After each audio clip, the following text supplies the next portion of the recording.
好，來繼續來看國民黨新北市議員的選舉，最近咧領表登記。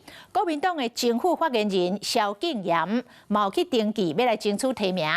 不過立委徐巧芯來鋪文，講這蕭敬言長期佇個節目口說國民黨，所以無要甲支持。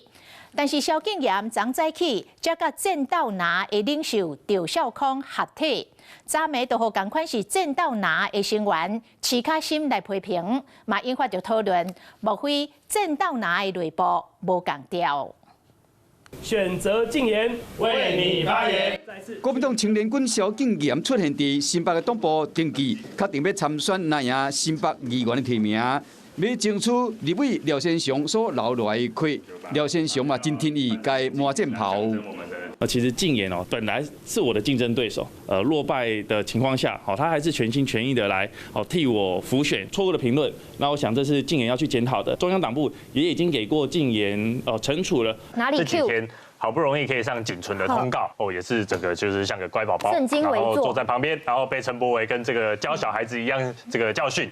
在節目中批評共黨立委，這嘛互蕭敬言捌互黨中央科技會處罰大罷免期間，互伊評論過這國民黨立委葉元之、徐巧芯攏無要支持伊。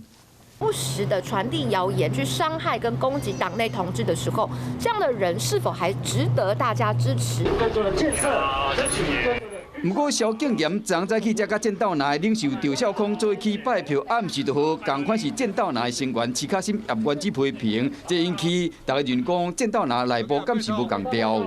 還並不是國民黨正式提名的候選人，對，所以呢，我想這也沒有所謂的分裂，我們一樣該做到的義務，我們也會一起來做。選舉有人支持，也會有人不支持，抹黑的奧部出現這種霸凌的手段那這個我是希望這個競爭者可以自重。